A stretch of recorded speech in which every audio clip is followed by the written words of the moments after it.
সবাইকে প্রীতি ও শুভেচ্ছা জানিয়ে আজকে লাইভ ক্লাস শুরু করছি। বিগত ক্লাসগুলোতে এইচএসসি 2025 বেশের শিক্ষার্থীদের জন্য আমাদের নিয়মিত এই আয়োজনে আমি তোমাদের সাথে আছি শীতলচন্দ্র দাস, প্রভাষক, নয়াবাজার বিশ্ববিদ্যালয় কলেজ। বিগত ক্লাসগুলো আমরা ঢাকা বোর্ড সহ ঢাকা বোর্ড, তারপর লাস্টে যেটা সমাধান করেছিলাম সেটা হলো কুমিল্লা বোর্ড 2024।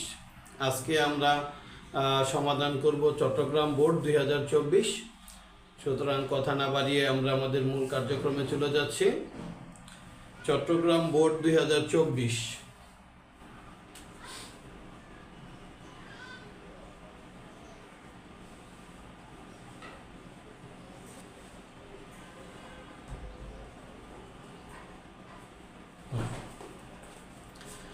তোমরা জানো আমরা এমসিকিউটার শুধু সমাধানটাই দিয়ে থাকি না, আর বিস্তারিত প্রত্যেকটা এমসিকিউর বিস্তারিত আলোচনা করে থাকি।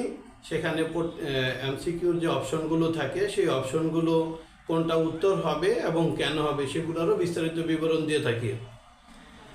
তাহলে 1 নম্বর এমসিকিউতে যেটা বলা হয়েছে, ব্যাংক চার্জ 260 টাকা নগদান বইয়ে ভুলক্রমে 620 টাকা ডেবিট করা হয়েছে। এর ফলে নগদান বই এবং ব্যাংক উদ্ধৃতের মধ্যে গড়মিলের পরিমাণ কত টাকা হবে? মানে হলো এখানে আমরা 1 নাম্বার যদি দেই, ব্যাংক চার্জ, নর্মালি আমাদের ব্যাংক চার্জের জাবেদা হলো ব্যাংক হিসাব ডেবিট, ব্যাংক চার্জ হিসাব ডেবিট, ব্যাংক হিসাব ক্রেডিট। তার মানে কি ব্যাংক হিসাবটা ক্রেডিট হওয়ার কথা। ব্যাংক চার্জ হিসাব ডেবিট আমাদের হওয়ার কথা হলো 260, আর ব্যাংক হিসাব ক্রেডিট হওয়ার কথা, ব্যাংক হিসাবটা ক্রেডিট হওয়ার কথা হলো 260। বাট আমরা করেছি কি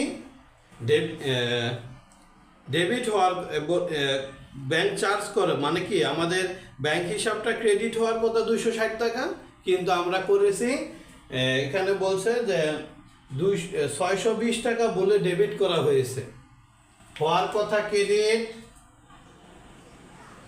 করেছি ডেবিট, তাও করেছি 620 টাকায়। তার মানে কি আগে যদি আমরা এই ভুলটা সংশোধন করতে চাই তাহলে আগে প্রথমে আমাদের এই ভুলটা সংশোধন করতে হবে। তার মানে ভুল সংশোধন করতে গেলে এইটা আমাদের হওয়ার কথা, বাট আমরা করেছি কি ব্যাংক হিসাব ডেবিট। তার মানে এইখানে ব্যাংক হিসাবটার উদ্বৃত্ত অলরেডি আমাদের ভুল দিকে আছে 260 টাকা। যদি এটাকে সঠিক করতে চাই তাহলে 260 ডেবিট করতে হবে। এবার আসি, যদি এই ব্যাংক হিসাবটা আমাদের হওয়ার কথা হলো ক্রেডিট, বাট আমরা করেছি কি ব্যাংক হিসাব ডেবিট। তার মানে কি আমরা ভুল করেছি, তার মানে ব্যাংক হিসাব অলরেডি আছে হলো ডেবিট দিকে বেশি, তাহলে আমাকে এটা কমাইতে হবে। পার্থক্যটা কত হবে? প্রথমে এই 260 প্রথমে করেছি আমরা হলো 660 টাকা ডেবিট করেছি, তাহলে এটাকে আগে কমায়ে 660 টাকা যদি আমরা রিভার্স করি, 620 টাকা আমরা রিভার্স করি, তাহলে আমাদের সমান হবে। এবং সঠিকটা করার জন্য এর সাথে আবার 260 টাকা অ্যাড করতে হবে। অর্থাৎ ব্যাংক সমান নগদান বইয়ের ব্যাংক উদ্ধৃত এবং ব্যাংক বিবরণীর ব্যাংক উদ্ধৃতর মধ্যে এই দুইটার পার্থক্য হবে আমাদের 880 টাকা। আরো সহজ করে যদি আমি বলি, এত ঝামেলাতে না গিয়ে, ব্যাংক সমন্বয় বিবরণীর মধ্যে সাধারণত ব্যাংক চার্জ ক্রেডিট দিকে হয়, মানে ব্যাংক হিসাবটা ক্রেডিট দিকে হয়। ব্যাংক হিসাব ক্রেডিট হওয়ার কথা, বাট আমরা করেছি ডেবিট, তাহলে ক্রেডিট করতে গেলে ডেবিটটাকে আমাদের কমাই দিতে হবে। কত টাকা? প্রথমে কমাই দিতে হবে 620 টাকা, কারণ এটা ভুল। দ্বিতীয়ত হলো আবার আমাকে ক্রেডিট করতে হবে 260 টাকা। সুতরাং আমাদের 1 নম্বরের পার্থক্য আসবে হলো 620 যোগ 260, তার মানে 880 টাকা। আর এটার সঠিক অ্যান্সার আছে হলো গ নাম্বার। সুতরাং সঠিক উত্তর হবে ঘ। 1-এর সঠিক উত্তর হবে ঘ। এবার আসি 2 নাম্বারটা সমাধান করার জন্য আমাদের একটা উদ্দীপক পড়তে হবে। বলছে নগদান বই অনুযায়ী ব্যাংক উদ্বৃত্ত 50,000 টাকা। ব্যাংক বিবরণী সংশোধনের নিবৃত্তে দেখা যায় ব্যাংকে জমাকৃত চেক 10,000 টাকার স্থলে হিসাবরক্ষক 1,000 টাকা লিপিবদ্ধ করেছে। অর্থাৎ ব্যাংক সমন্বয় বিবরণীর মধ্যে আমাদের ব্যাংক উদ্বৃত্তের পরিমাণ আছে হলো 50,000 টাকা। এখন ব্যাংকে যখন আমরা টাকা জমা দিব তাহলে আমার ব্যাংক উদ্বৃত্তের পরিমাণ বৃদ্ধি পাবে। ব্যাংক উদ্বৃত্তের পরিমাণ বৃদ্ধি পাবে। এখানে বলছে 10,000 টাকা জমা দিছি, যদি 10,000 টাকা জমা দেয় তাহলে আমার 10,000 টাকা বৃদ্ধি পাওয়ার কথা, বাট আমি লিখেছি হলো 1,000 টাকা। তার মানে আমার বৃদ্ধি পেয়েছে 1,000 টাকা, 51,000 হয়েছে। কিন্তু এখানে আমার হওয়ার কথা ছিল 10,000 টাকা। তার মানে এখানে পার্থক্য হলো কত? এই 9,000 টাকা। তাহলে আমার 9,000 টাকা কি করতে হবে? এটার সাথে ব্যাংক উদ্বৃত্তের সাথে যোগ করে দিতে হবে। তাহলে আমাদের মূল আসবে কত? পার্থক্য এটা কি করতে হবে? এই 9,000 টাকা যোগ করে দিতে হবে। দেখি প্রশ্নে কি বলেছে। ব্যাংক সমন্বয় বিবরণীতে ব্যাংকে জমাকৃত চেক বাবদ নগদান বইয়ের উদ্বৃত্তের সাথে কত টাকা যোগ বা বিয়োগ করতে হবে। আমরা আলোচনা থেকে বুঝতে পারছি এই 9,000 টাকা ব্যাংক সমন্বয়ের উদ্বৃত্তের সাথে যোগ করতে হবে, তখন আমাদের রেজাল্ট আসবে 60,000 টাকা। সুতরাং এটা আছে হলো খ নাম্বার, 2-এর খ।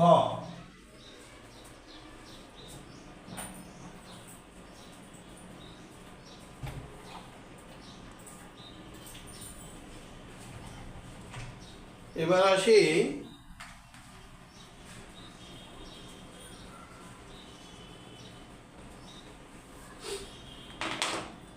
3 নম্বর প্রশ্ন বলছে উক্ত গড়মিল সংশোধন করা হলে আর্থিক অবস্থার বিবরণীতে কি প্রভাব পড়বে। আমরা যদি ওই গড়মিলটা সংশোধন করতে চাই তাহলে আর্থিক অবস্থার বিবরণীতে কি হবে? তাহলে আমাদের হাতে নগদের পরিমাণ 9,000 টাকা। 1 নম্বরে বলছে হাতে নগদ বৃদ্ধি পাবে, চলতি দায় বৃদ্ধি পাবে, চলতি সম্পদ বৃদ্ধি পাবে।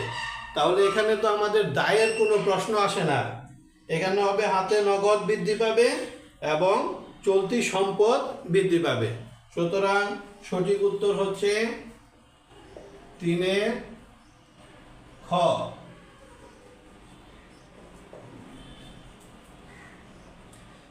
1 ও 3।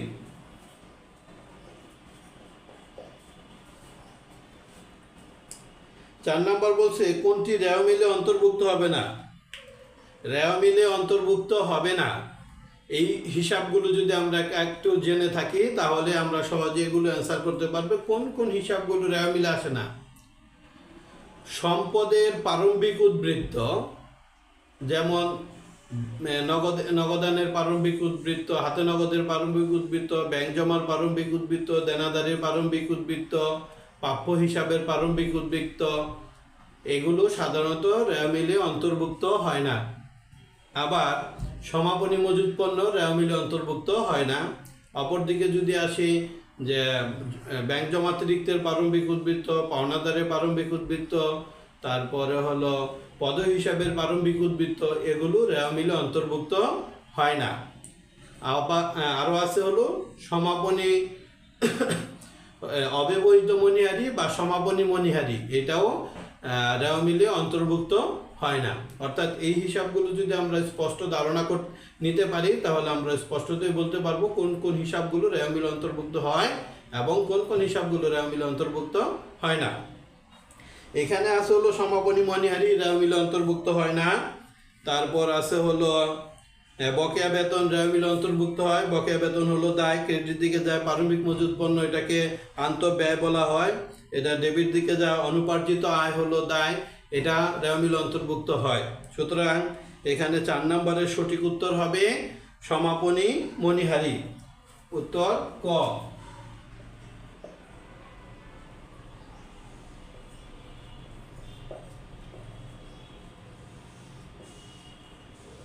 সমাপনী মণিহারি।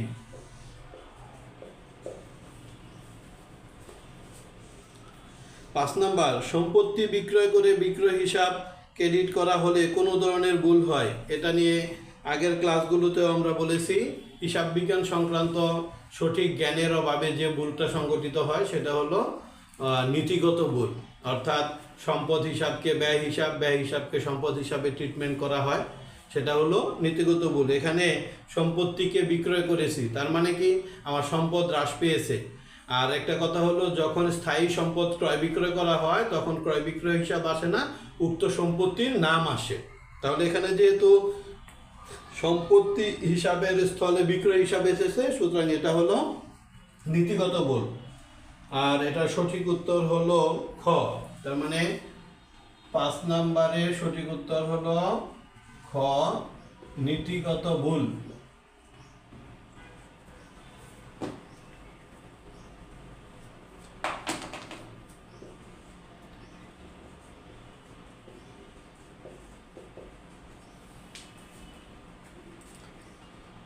ছয় নম্বর বলেছে রেওয়া মিলে যাবে না। একটু আগে আমরা আলোচনা করছি রেওয়া মিলে কোন কোন হিসাব যাবে, কোনগুলো যাবে না। প্রারম্ভিক ব্যাংক উদ্বৃত্ত যাবে না, প্রারম্ভিক নগদ উদ্বৃত্ত যাবে না, সমাপনী মজুত পণ্য যাবে না। অর্থাৎ আমরা যদি আলোচনাটা মনে রাখি, আমরা যে একটা প্রত্যেকটা এমসিকিউ করে থাকি, এখানে যে আমরা 30টা এমসিকিউ সমাধান করছি তা না, একটা বোর্ড সমাধান করার এগেনস্টে আমরা যে আলোচনাগুলো করে থাকি তার থেকে প্রায় দেখা যাবে 100-150 এমসিকিউ সলভ হয়ে যাবে। বলছে রেওয়া মিলে যাবে না, প্রারম্ভিক ব্যাংক উদ্বৃত্ত যাবে না, প্রারম্ভিক নগদ উদ্বৃত্ত যাবে না, প্রারম্ভিক হাতে নগদ যাবে না, সমাপনী মজুত পণ্য যাবে না। তার মানে এখানে সঠিক উত্তর হবে 1, 2, 3। 6 নম্বরের সঠিক উত্তর ঘ, 1, 2 ও 3।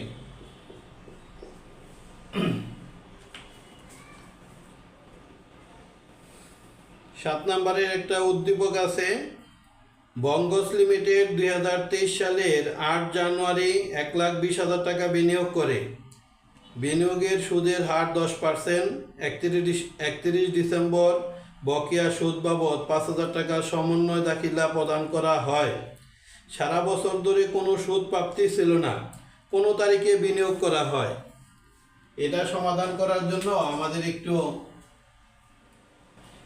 বিনিয়োগের পরিমাণ এবং সুদের পরিমাণ, এখানে আমাদের বিনিয়োগের পরিমাণ আছে হলো 1,20,000, এটা হলো 7 নাম্বার। বিনিয়োগের পরিমাণ আছে 1,20,000, যদি আমরা এটার উপর সুদ ধার্য করি তাহলে হবে 10% সুদ, তার মানে কি 12,000 টাকা। এইখানে যেহেতু সারা বছর কোনো সুদ প্রাপ্তি হয় নাই, তাহলে যত টাকা সুদ বকে আছে সমন্বয় দাখিলা সাধারণত কোনটার উপর দেওয়া হয়, যেটার উপর সুদ ধার্য করা হয়েছে, অর্থাৎ যেটার বকেয়া সূত্র এখনো আছে। এখানে স্পষ্ট করে বলেছে সমন্বয় দাখিলার সুদ, বকেয়া সমন্বয় দাখিলার সুদ প্রদান করেছে 5,000 টাকা। তাহলে এইটা হলো আমাদের 12 মাসের সুদ। তাহলে আমাদের এখানে দেওয়া আছে কত টাকা, 5,000 টাকা। 12 মাস, এই 12,000কে 12 দিয়ে ভাগ, তার মানে এক মাসের সুদ হলো 1,000 টাকা। তাহলে 5,000 টাকা সুদ আসছে হলো 5 মাস। তার মানে কি 31 ডিসেম্বর থেকে এটা 5 মাস আগে বিনিয়োগটা করা হয়েছে। তাহলে 5 মাস যদি আসে তাহলে আসবে হলো August, September, October, November, December, তার মানে হলো 1 আগস্ট। তাহলে আমাদের সঠিক উত্তর হবে 1 আগস্ট। এখানে সঠিক উত্তর আছে হলো ক নাম্বার। সুতরাং 7 নম্বরের সঠিক উত্তর হবে ক। ক পহেলা অগাস্ট, অগাস্ট 1, আগস্ট 1,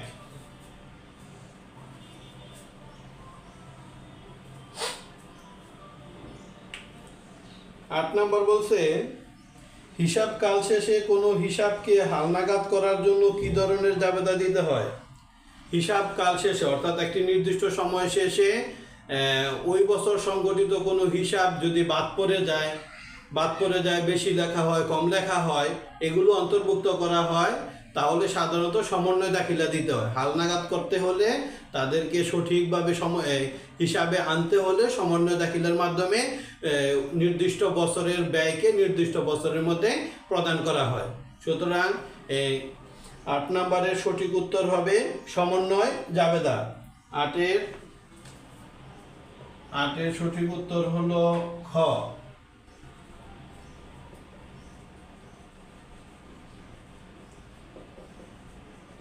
সমন্বয় জাবেদা।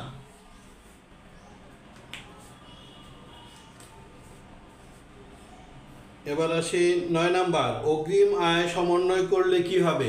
অগ্রিম আয় সমন্বয় করলে কি হবে, যদি আমি একটা উদাহরণ বলি যে অনুপার্জিত আয় উপার্জিত হয়েছে, তার মানে কি আমার আয় বৃদ্ধি পেয়েছে, দায় হ্রাস পেয়েছে। অনুপার্জিত আয় যদি আমার উপার্জিত হয়, তার মানে কি অনুপার্জিত আয় কমে গিয়েছে, তার মানে অনুপার্জিত আয় হিসাব ডেবিট আর হলো সেবা আয় হিসাব ক্রেডিট। অর্থাৎ আমার দায় হ্রাস পেয়েছে, সম্পদ দায় হ্রাস পেয়েছে এবং আয় বৃদ্ধি পেয়েছে। তাহলে এখানে কি হবে, বলছে অগ্রিম আয় সমন্বয় করলে আয় ও সম্পদ বৃদ্ধি করে না, দায় হ্রাস পায় বলেছি, আয় বৃদ্ধি করে। সুতরাং সঠিক উত্তর হবে এটাই, দায় হ্রাস এবং আয় বৃদ্ধি করে। 9-এর উত্তর 9 এর সঠিক উত্তর হলো খ, দায়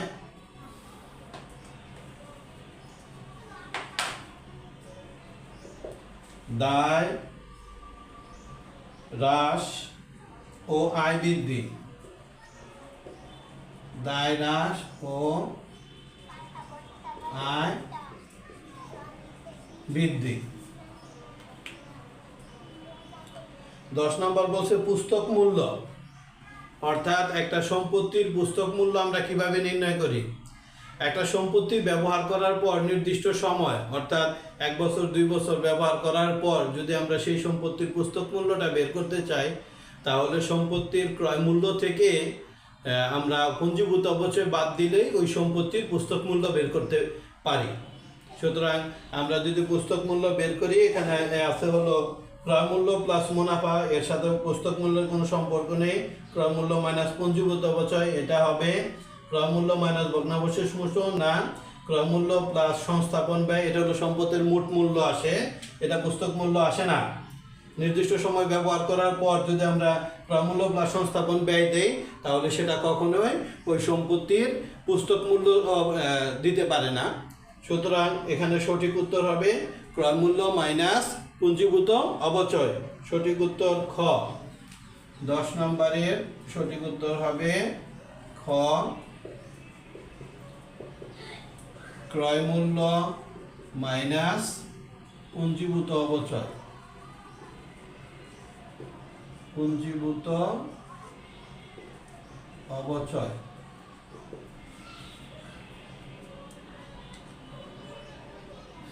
11 নম্বর বলছে সরল রৈখিক পদ্ধতিতে অবচয় ধার্যের ক্ষেত্রে বিবেচনা করা হয় কোনটি। সম্পত্তির ক্রয় মূল্য, সম্পত্তির ভগ্নাবশেষ মূল্য, আনুমানিক আয়ুষ্কাল। সরল রৈখিক পদ্ধতিতে যদি আমরা অবচয় ধার্য করি, তাহলে সরল রৈখিক পদ্ধতির অবচয়ের সূত্র হলো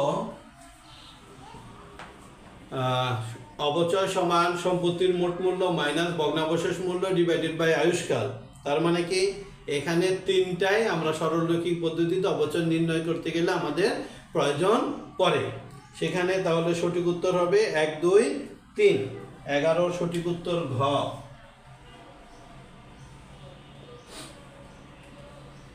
ঘ 1, 2 ও 3। 12 নম্বর বলছে একটা 12 নম্বর সমাধান করার জন্য একটি উদ্দীপক আছে। সেই উদ্দীপকটা হলো জাকির ট্রেডার্স এর ব্যবসা প্রতিষ্ঠানের যন্ত্রপাতির উপর 10% হারে অবচয় ধার্য করে 50,000 টাকা পুস্তক মূল্যের একটি যন্ত্রপাতির পুঞ্জীভূত অবচয় 15,000 টাকা। যন্ত্রপাতির ক্রয় মূল্য কত? যন্ত্রপাতির ক্রয় মূল্য কত? অর্থাৎ পুস্তক মূল্যের সাথে যদি আমরা একটু আগে পড়েছি যে পুস্তক মূল্য যদি আমরা নির্ণয় করতে চাই তাহলে যন্ত্রপাতির ক্রয় মূল্য থেকে পুঞ্জীভূত অবচয় বাদ দিলে আমরা পাই হলো পুস্তক মূল্য। আর এখানে তাহলে ক্রয় মূল্য পাবো কিভাবে? এখানে একটা সূত্র দেই আমরা, তাহলে পাবো 12। যন্ত্রপাতির ক্রয়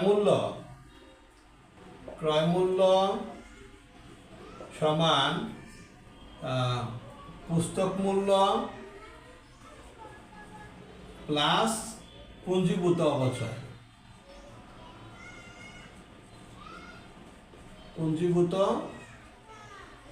অবচয়। তাহলে এখানে আমার পুস্তক মূল্য আছে হলো 50,000 আর পুঞ্জীভূত অবচয় আছে 15,000। সুতরাং সঠিক উত্তর হবে 65,000। 11 সঠিক উত্তর হলো 12 নাম্বার, ভুল করেছি। 12 নাম্বারের সঠিক উত্তর হলো 65,000। এটা আছে হলো গ নাম্বার, গ। 13 নম্বর বলছে যন্ত্রপাতির বর্তমান বিক্রয় মূল্য 45,000 টাকা হলে কত টাকা লাভ বা ক্ষতি হবে? এখান থেকে আমরা আমাদের পুস্তক মূল্য দেওয়া আছে কত টাকা? 50,000 টাকা। আমরা সবসময় একটা যন্ত্রপাতির বিক্রয়জনিত লাভ বা ক্ষতি নির্ণয় করার ক্ষেত্রে এখানে পুস্তক মূল্য এবং বিক্রয় মূল্য এই দুইটার সাথে কম্পেয়ার করলে তাহলে আমরা সহজেই ওই যন্ত্রপাতির লাভ বা বিক্রয়জনিত লাভ বা ক্ষতির পরিমাণ কত সেটা বের করতে পারবো। এখানে আমার যন্ত্রপাতির পুস্তক মূল্য আছে 50,000 টাকা আর যন্ত্রপাতি বিক্রয় করেছি হলো 45,000 টাকা। সুতরাং যন্ত্রপাতি বিক্রয়জনিত ক্ষতির পরিমাণ হলো 5,000 টাকা। সুতরাং সঠিক উত্তর হবে 5,000 টাকা ক্ষতি হবে। 13 নম্বরের সঠিক উত্তর হলো 5,000 টাকা ক্ষতি হবে এবং সেটা আছে হলো খ নাম্বার, 5,000 টাকা ক্ষতি হবে। 14 নম্বর বলছে বিক্রিত পণ্যের ব্যয় 1,000 টাকা, বিক্রয়ের উপর মুনাফার হার 20% হলে বিক্রয়ের পরিমাণ কত? এটা এর আগে আমরা একটা জিনিস করেছি, যদি বিক্রিত পণ্যের ব্যয় থাকে এবং বিক্রয়ের উপর মুনাফার হার বের করতে বলে তাহলে আমরা যদি একটা জিনিস দিয়ে একটা সূত্র প্রয়োগ করি তাহলে খুব সহজেই সেটা নির্ণয় করতে পারি। মুনাফার হারটাও নির্ণয় করতে পারি বা বিক্রয়ের পরিমাণ, অর্থাৎ এখানে বিক্রয়ের পরিমাণটাও আমরা নির্ণয় করতে পারি। 14 নাম্বার যদি এরকম বলা থাকে তাহলে বিক্রয়ের পরিমাণ নির্ণয় করার ক্ষেত্রে বিক্রয়টাই লিখি ছোট করে, তখন আমাদের হবে বিক্রয়। এখানে মনে রাখতে হবে যদি বিক্রয়ের পরিমাণ অর্থাৎ বিক্রিত পণ্যের ব্যয় দেওয়া আছে সেখান থেকে যদি আমরা বিক্রয়ের পরিমাণ বের করতে চাই তাহলে উপরে 100 যত পার্সেন্ট থাকবে 100 থেকে তত বাদ দিতে হবে 80 গুণ হলো আমার বিক্রিত পণ্যের ব্যয় যত দেয়া থাকবে। এখানে বিক্রিত পণ্যের ব্যয় দেওয়া আছে হলো 1 লক্ষ টাকা, অর্থাৎ এইটা হবে আমাদের 100 থেকে মাইনাস করে, এখানে যেহেতু আছে 20% তাহলে 100 থেকে সেটা মাইনাস করে দিয়েছি আমরা 80। এটা যদি সরাসরি গুণ করি তাহলে আমাদের চলে আসবে 1,25,000। আর এটা যদি আমরা পার্সেন্ট হিসাবে কাউন্ট করি তাহলে 25% চলে আসবে।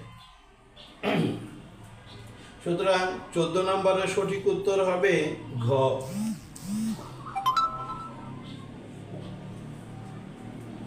15 নম্বর বলছে ব্যবসায়ের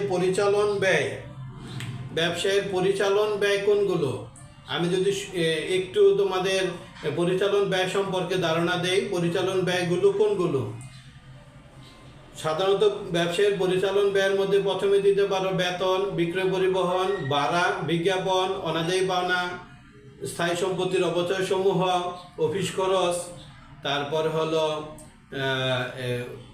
ইজারা সম্পত্তির অবলোপন, এগুলো হলো সাধারণত ব্যবসায়ীর পরিচালন ব্যয়। আর অপরিচালন ব্যয় কোনগুলো? অপরিচালন ব্যয় হলো বিনিয়োগের সুদ, অপরিচালন ব্যয় হলো ঋণের সুদ, শিক্ষানবিশ ভাতা, স্থায়ী সম্পদ বিক্রয়জনিত ক্ষতি, তারপরে হলো অস্বাভাবিক ক্ষতি, পণ্য আগুনে বিনষ্টজনিত পণ্য, এগুলো হলো সাধারণত অপরিচালন ব্যয়। আর অপরিচালন আয় হলো ঋণের সুদ, বিনিয়োগের সুদ, শিক্ষানবিশ সেলামি, তারপরে হলো উপভাড়া প্রাপ্তি, বাড়ি ভাড়া প্রাপ্তি, স্থায়ী সম্পদ বিক্রয়জনিত মুনাফা, এগুলো সাধারণত হলো অপরিচালন আয়। এবার আসি, আমাদের আছে এইখানে যদি দেখি পণ্য ক্রয় হলো প্রত্যক্ষ ব্যয়, বিজ্ঞাপন খরচ এটা পরিচালন ব্যয়, ঋণের সুদ এটা অপরিচালন ব্যয়। সুতরাং এইখানে আমাদের যে প্রশ্ন দেওয়া আছে এই প্রশ্নে ভুল আছে। সঠিক উত্তর হবে শুধুমাত্র বিজ্ঞাপন খরচ। 15 নম্বরে ভুল আছে, শুধু উত্তর হবে 2, প্রশ্নে ভুল, বিজ্ঞাপন খরচ। বিজ্ঞাপন খরচটা যদি দেই আমরা তাহলেই হয়ে যাবে বিজ্ঞাপন খরচ। এবার আসি 16 নম্বরে বলছে বিক্রয়কারীর নিকট ব্যাট কোন ধরনের হিসাব। বিক্রয়কারীর নিকট ব্যাট সাধারণত হলো বিক্রয়কারী ব্যাট আমানত হিসাবে, সরকারের আমানত হিসাবে গ্রহণ করে এবং একটা নির্দিষ্ট সময় পর সেটা সরকারি কোষাগারে জমা দিতে হয়। সুতরাং যতক্ষণ না পর্যন্ত বিক্রয়কারী তার অর্জিত ব্যাটটা সরকারি কোষাগারে জমা দিচ্ছে ততক্ষণ পর্যন্ত এটা হলো ব্যবসায়ের জন্য বা বিক্রয়কারীর জন্য দায়। সুতরাং সঠিক উত্তর হবে 16 এর সঠিক উত্তর হবে দায়। এটা আছে হলো খ নাম্বার।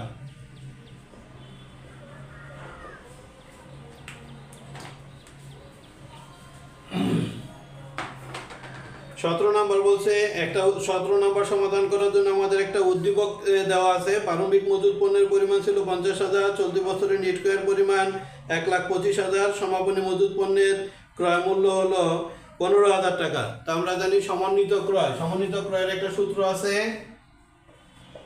সমন্বিত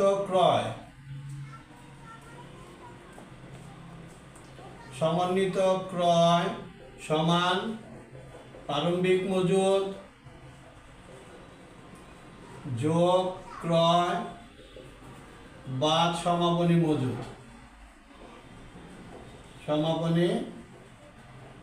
মজুত।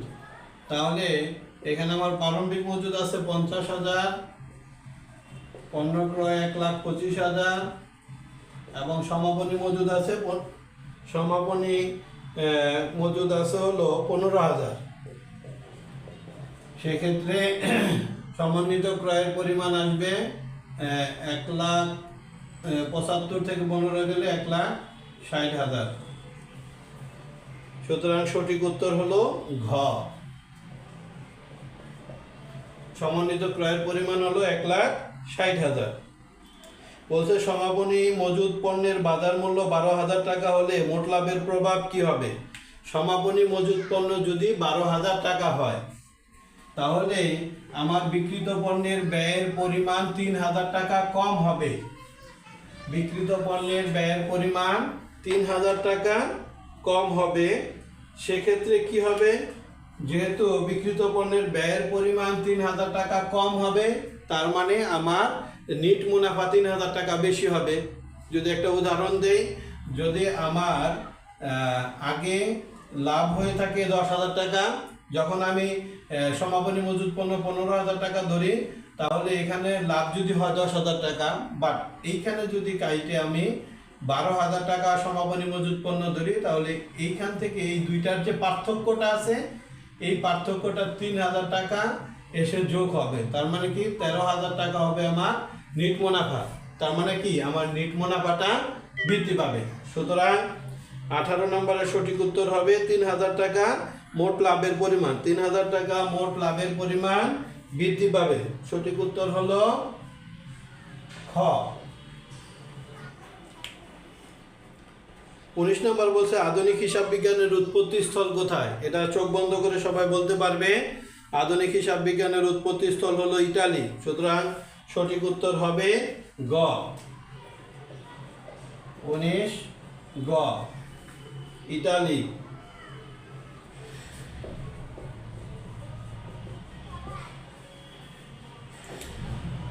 একটি দায় হ্রাস পেলে কি হতে পারে?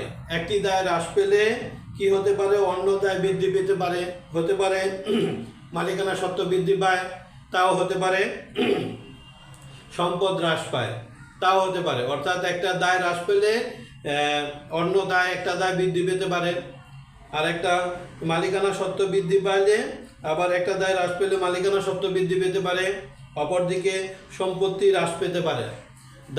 দায় হ্রাস পাইলে অনেক সময় সম্পত্তিও হ্রাস পেতে পারে। এগুলো এক একটা উদাহরণ দিয়ে বলা যায়। যেমন আমরা যদি বলি একটি দায় হ্রাস, অন্যদিকে আরেকটি দায় বৃদ্ধি। একটি দায় হ্রাস, অন্যদিকে আরেকটা দায় বৃদ্ধি পেতে পারে।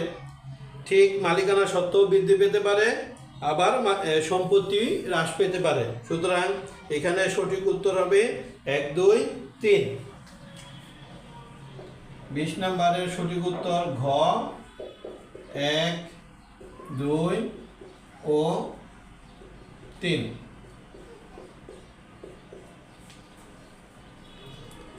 21 নম্বর বলছে কোনটি ব্যবসায়ের মূলধনের হ্রাস ঘটায়? ব্যবসায়ের মূলধনের হ্রাস ঘটায়। আয় মূলধন বৃদ্ধি করে, ব্যয় হ্রাস ঘটায়, বাট সরাসরি হলো উত্তোলনের সুদটা হলো হ্রাস ঘটায়। ব্যয় বিনিয়োগের সুদ মূলধনকে বৃদ্ধি করে, ব্যয় হ্রাস করে, বাট মূলধনের সাথে সরাসরি হলো উত্তোলনের সম্পর্ক। অর্থাৎ মালিকানা সত্ত্বকে হ্রাস করতে গেলে সরাসরি উত্তোলনের সুদ, আয়কর, জীবন বীমা প্রিমিয়াম, এই সকল আইটেমগুলো সরাসরি মালিকানা সত্ত্বকে হ্রাস করে। সুতরাং এখানে সঠিক উত্তর হবে খ।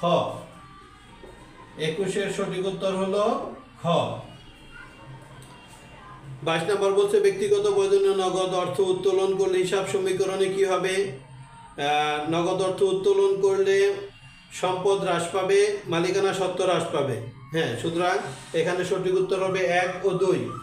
এখানে আছে 22 ক, 1 ও 2। 3 নম্বর বলছে 23 নম্বরে বলা আছে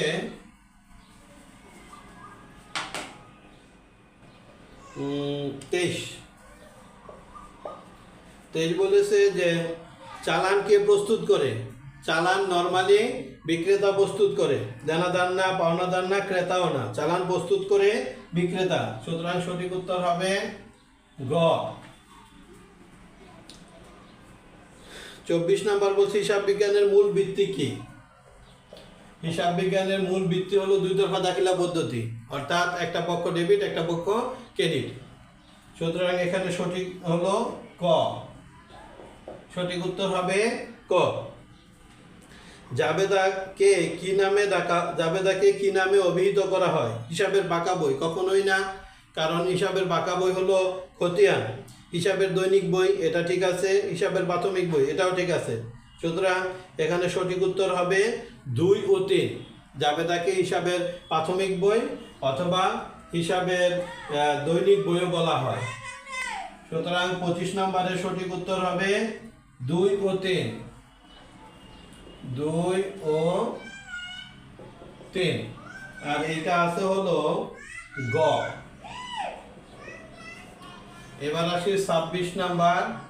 26 নাম্বার বলছে একটা উদ্দীপক দেওয়া আছে যে শ্রেয়া ট্রেডার্স 1 জানুয়ারি 2023 তারিখে 1,20,000 টাকা নিয়ে ব্যবসা শুরু করে তিনি 4 মাসের ভাড়া 20,000 টাকা অগ্রিম প্রদান করেন এবং ব্যবসার জন্য 30,000 টাকার পণ্য ক্রয় করে মাস শেষে 5,000 টাকা নগদ উত্তোলন করে।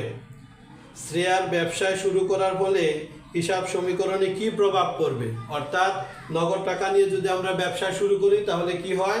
সম্পদ বৃদ্ধি পায়, সমপরিমাণ মালিকানা সত্ত্ব বৃদ্ধি পায়। তাহলে এখানে আছে সম্পদ বৃদ্ধি ও মালিকানা সত্ত্ব বৃদ্ধি। সঠিক উত্তর হলো ঘ। সঠিক উত্তর হবে ঘ। 28 তারিখ বলছে নগদ অর্থ উত্তোলনের ফলে শেয়ার ট্রেডার্সের ব্যবসায়ের উপর কী প্রভাব পড়বে। যদি নগদ অর্থ উত্তোলন করে তাহলে উত্তোলন হিসাব ডেবিট, নগদান হিসাব ক্রেডিট। তার মানে কি মালিকানা সত্ত্ব হ্রাস পাবে এবং সম্পদ হ্রাস পাবে। এখানে মালিকানা সত্ত্ব হ্রাস ও সম্পদ হ্রাস ক নাম্বার খ আছে মালিকানা সত্ত্ব বৃদ্ধি ও সম্পদ হ্রাস হবে না, খরচ হ্রাস ও সম্পদ হ্রাস হবে না, খরচ বৃদ্ধি ও সম্পদ বৃদ্ধি হবে না। সুতরাং সঠিক উত্তর হবে ক 28 আর 27 নাম্বার। হ্যাঁ 27 নাম্বার হলো ঘ। আমি কি 27 সরি এটা হলো 27-এর উত্তর হবে ঘ আর 28-এর উত্তর হবে ক। 28-এর উত্তর হবে ক। 29 নাম্বার, এখানে আমাদের 29 নাম্বার বলেছে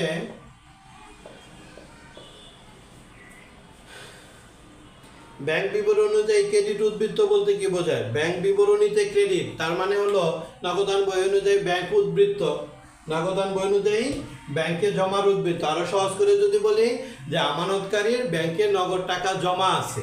সুতরাং এখানে সঠিক উত্তর হবে ব্যাংক জমার উদ্বৃত্ত ক। 30 নম্বর বলছে এনএসএফ শব্দের পূর্ণরূপ কি। এটা প্রথম ক্লাসে ঢাকা বোর্ডে আসছিল নট সাফিসিয়েন্ট ফান্ড। এনএসএফ পূর্ণরূপ হলো নট সাফিসিয়েন্ট ফান্ড। এখানে আছে সঠিক উত্তর ক নট সাফিসিয়েন্ট ফান্ড। সুতরাং এরই মধ্যে আমাদের চট্টগ্রাম বোর্ড 2024-এর প্রশ্নটা আমরা বিস্তারিত সমাধান করেছি। আশা করি তোমাদের এই ভিডিওটা যদি তোমরা দেখো তাহলে তোমাদের উপকারে আসবে এবং অনেকগুলো প্রশ্নের ব্যাখ্যা আমরা সেখানে দিয়েছি। তোমরা চেষ্টা করবা এই ভিডিওটা দেখার। আর একটা জিনিস হলো আমাদের কিন্তু পেইড কোর্স চালু আছে, কেউ যদি চাও পেইড কোর্সে ভর্তি হতে পারো সীমিত মিনিমাম একটা ফি দিয়ে। আর আমাদের এই ভিডিওগুলো আমাদের একটা ইউটিউব চ্যানেল আছে আমার শীতল কমার্স একাডেমি নামে। যদি খালি হিসাব বিজ্ঞান প্রথম পত্র এমসিকিউ বা শীতল স্যার লিখে সার্চ দিলেই এই ভিডিওগুলো তোমরা ইউটিউবে পেয়ে যাবে। আগামী ক্লাস পর্যন্ত সবাই ভালো থাকো এই আশাবাদ ব্যক্ত করে আজকে এখানে শেষ করছি। ধন্যবাদ সবাইকে।